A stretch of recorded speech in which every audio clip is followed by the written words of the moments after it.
우리가 시청자분들이 궁금해할 얼마의 돈이 들어가서 얼마가 남았나.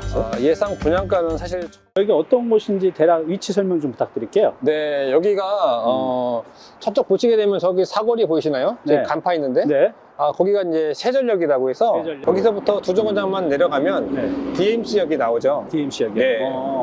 주거수요가 많은 배우지가 되겠습니다. 여기 보니까 천도 있는 것 같은데. 네네네. 중요한 핵심 사항 중에 하나인데 이 불광천이 가까이 있어가지고 네. 이 불광천은 정말 잘 돼 있거든요. 네. 그래서 사람들이 많이 산책도 하고 또 아침 저녁으로 운동도 많이 하고 반려동물 산책도 정말 많이 하는 그래요. 곳입니다. 이 주거 지역을 고를 때 가장 중요한 게 역세권이냐. 네. 또 일자리를 주변에 두고 있느냐. 네. 또 이렇게 불광수처럼 좋은 주거 환경, 네. 산책로도 있는 것도 중요하죠. 네. 세전역 가기 전에 한 150m만 내려가면 학교가 있습니다. 초등학교가. 학세권도 되겠습니다. 맞아요. 그러니까 초등학교가 있는 학생 자녀가 있는 분들은 네. 이 집을 구할 때 초등학교가 가까이 있는지를 먼저 보시잖아요. 네, 맞아요. 그런 부분도 굉장히 중요하네요.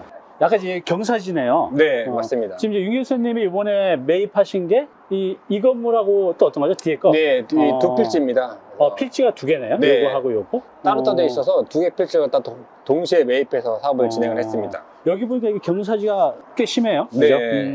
이 경사지 덕분에 어떻게 네. 보면 약간 혜택도 볼 수 있었던 게 네. 이 가중 평균을 받아가지고 네. 지층 1층이 지금 한 이 정도 레벨 되거든요. 그럼 밑에는 이제 지하 1층으로 해서 면적에 포함 안 되는 네. 혜택을 받을 수 있었고 또 네. 이 도로를 통해 가지고서 차가 올라와서 네. 1층까지 주차장 갖다 계획할 수 있었습니다. 그럼 주차장이 이쪽이 아니라 이제 올라가서 이쪽이 되는 거군요. 네, 이제 앞에 지하로도 일부 들어가고 올라가서 1층으로도 직접 자가로 들어갈 수 있는. 여기 보면 이제 그렇습니다. 축대가 있는데 네. 나중에 이제 건물 질 때 네. 저 축대 무너지고 그럴 거가 걱정이 되는데 어때요? 그렇죠. 현장에 가서 건축사분이 같이 와서 확인했고 설계할 때도 최대한 뒤로 붙지 않도록 네. 뒤쪽에는 주차장을 설계해가지고선 크게 문제 없도록 설계를 했습니다. 그러면 이제 아직도 여기 사는 분이 한두 분 계신 것 같은데 네. 이분들이 다 나가야 철거를 할 거 아니에요? 네. 사실 잔금은 어제 치렀고 네.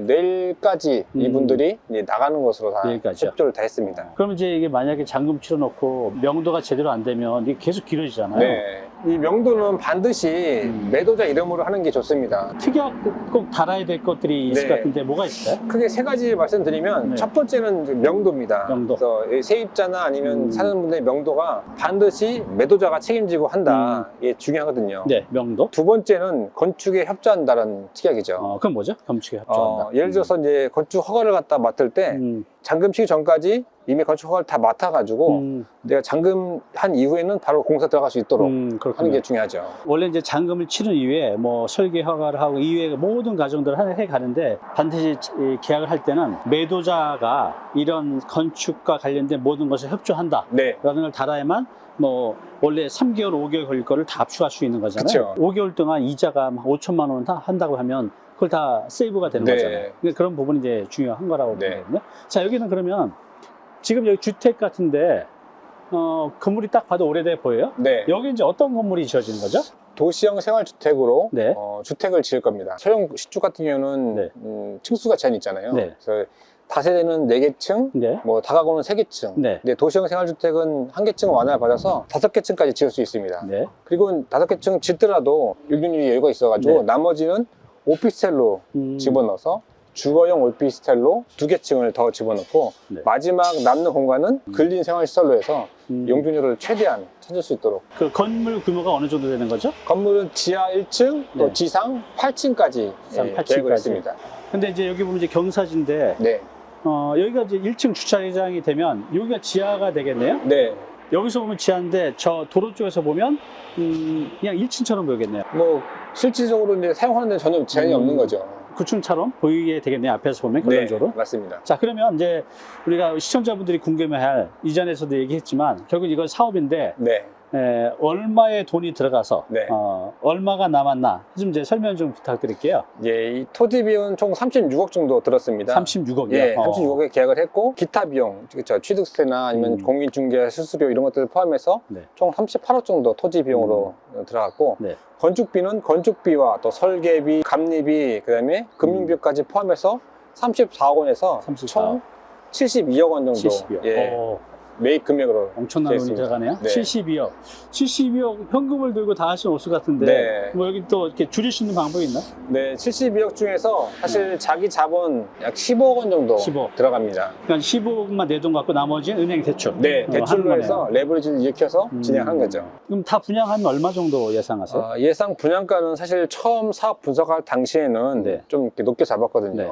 그 당시 이제 이 분양하시는 분들하고 협의해서 조금 높게 잡았지만 지금 시장이 안 좋잖아요. 네. 시장에서 지금 거래되는 시세로 좀 낮춰가지고 보수로 잡아가지고 84억 정도 네. 잡았습니다. 네. 84억 정도 들어가는 돈은 72억 정도. 네. 그럼 12억 정도, 세전으로 12억 정도 남는 거네요. 네네. 세전으로. 네. 내가 아까 한 15억 정도니까 자기 자본 대비 수익률은 한 80% 되는 거네요. 네. 근데 아까 원래는 한 이거보다 훨씬 더 높게 잡았다 네. 그랬잖아요. 높게 잡은 게 아니라 그때는 그 정도에 팔릴 수 있었던 거잖아요. 네. 사업이라는 게 이제 그렇습니다. 이제 이렇게 통제 불가능한 부분이 약간은 있어요. 이게 네. 이 신축도 대부분 통제 가능한데 이제 금리, 네. 이 세계적인 금리의 변동, 또 이러면서 이제 주택 시장에 좀 약간이죠. 아직 많이 죽었죠. 네. 그래서 예전보다 이제 분양가도 많이 떨어졌고. 처음에는 100억 넘게 이제 매출을 계산했다가 지금 이제 좀 보수 낮춰가지고 이렇게 줄였고 그렇더라도 이제 사업성이 그렇죠. 좀 괜찮아서 뭐 아예 못하는 분들도 많거든요. 사업 수치가 안 나와서. 네. 근데 이렇게 요즘 같은 이런 최악의 상황에서도 80% 수익률을 낸다는 것은 네. 어마어마한 것 같아요. 그렇게 할 수 있는 이제 이 중요한 요소 중에 하나가 네. 저쪽 보시면 네. 저기 도로가 있거든요. 네. 네. 저 도로가 지금 이 인도부터 포함해서 네. 반대편 도로까지 해서 네. 총 20m가 넘습니다. 그게 어떤 의미가 있죠? 20m가 넘으면 여기가 3종 일반 주거 지역이지만 네. 일조권 적용을 받지 않습니다. 그래요. 여기 네. 정말 주거 지역이잖아요. 네, 주거 지역인데 통상 일조권 받으면 네. 높이 올리고 싶어도 이 일조권 후퇴 때문에 못 네. 짓지만 이렇게 도로가 접해 있어서 그런 걸 적용받지 않아서 그렇군요. 내가 원하는 용적률을 다 찾아먹을 수 있는 거죠. 보통 우리가 이제 주거 지역에서는 일조권 사전 제한을 받기 때문에 많이 올라가봤자 한 5, 6층 정도인데 네. 올라가도 이렇게 꺾여가면서 올라가죠. 네. 근데 여기는 똑바로 올라간다는 네. 거. 이게 이제 굉장히 크네요. 맞습니다. 여기가 이제 지상 8층으로 해서 하나도 꺾임없이 이제 그대로 올라간다는 네. 거. 그게 이 앞에 있는 이제 도로가 20m가 이제 넘기 때문에 이제 가능하다는 거죠. 네. 또 여기 또 재밌는 것 중에 하나가 네. 건축선이라는 게 있거든요. 건축선은 뭐죠? 내 땅이지만 약 3m 정도 후퇴해서 그 안에는 건물 짓지 마라 그래요? 라고 되어 있습니다. 그럼 여기도 그게 똑같이 적용되잖아요. 적용받습니다. 네. 3m 정도. 네. 그럼 이제 여기도 보면 도로이고 이게 경계석인데 네. 여기 도로처럼 보이지만 이분의 땅인 거네. 그렇죠. 이 그러면- 도로 경계에서 그 바깥쪽이 네. 이제 이쪽 땅이 되는 거죠. 그렇게 한번 재볼까요, 그러면? 네. 얼마큼 후퇴했나 보겠습니다. 그 바깥쪽입니다, 이쪽. 네, 이쪽이요? 예, 네. 거기부터 네. 약 3m 정도 후퇴했습니다. 네. 그러면 이제 여기서부터 이분 땅인데 이 네. 건축서 때문에 이 건물도 이렇게 밀려서 지은 거네. 네, 맞습니다. 이번에 매입한 것도 똑같이 네. 이만큼 이제 안으로 들어가야 네, 되네요. 후퇴해서 지을 수밖에 없는 거죠. 그래서 도로에 접한 이 토지들은 그런 혜택도 있지만 네. 이런 건축성 후퇴라는 약간의 불이익도 있는 거죠. 네.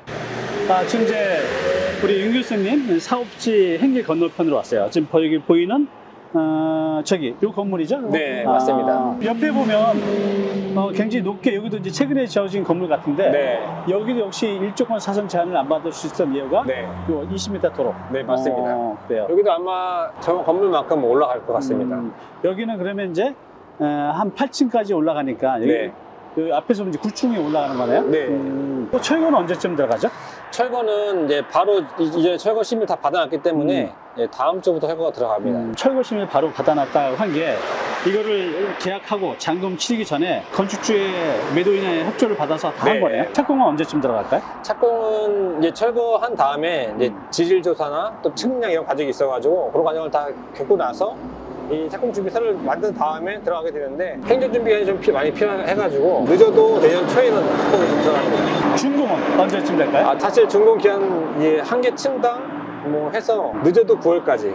그래서 이제 우리 윤 교수님이 뭔가 다 오픈하는 것에 대해서는 굉장히 좀 불편한 사항들이 많이 있는데요. 우리 네. 단위TV 시청자분들을 위해서 아직 철거 전입니다. 철거 전에 계약을 이제 해서 시공하는 전 과정들. 그래서 분양해서 사업을 마무리한 전 과정들을 네. 이제 하나씩 보여드릴 거예요. 이런 것들을 보여준 데 거의 없습니다. 네. 그래서 우리 윤 교수님도 지금 하신 지가 이제 한 5년 정도 됐는데 직장 생활 할 때 하고 네. 지금 이제 사업자가 되셨잖아요. 사업가가. 네. 좀 어때? 장단점이 좀 있나요? 일단 직장은 이 울타리가 있잖아요. 그래서 내가 어떻게 하든지 그 네. 울타리에서 내가 보호해주지만 사업은 사실은 정말 야생입니다. 그렇죠. 내가 하는 만큼 음. 또 이렇게 나올 수 있어가지고 상당히 재밌기도 하지만 또 리스크도 있습니다. 그래서 맞아요. 여러분들 이런 거 할 때는 반드시 잘 알아보시고 또 본인이 공부하시고 또 전문가 도움을 받는 게 정말 좋은 방법이라고 생각됩니다. 저희 윤경 선생님께서 앞으로 우리 단위TV에서 여러분들 똑같이 우리 윤경 선생님처럼 짧은 시간에 부자가 될 수 있는 그런 모든 노하우 하나씩 전수해 주시기로 했습니다. 그럴 거죠? 네, 감사합니다. 네, 감사합니다.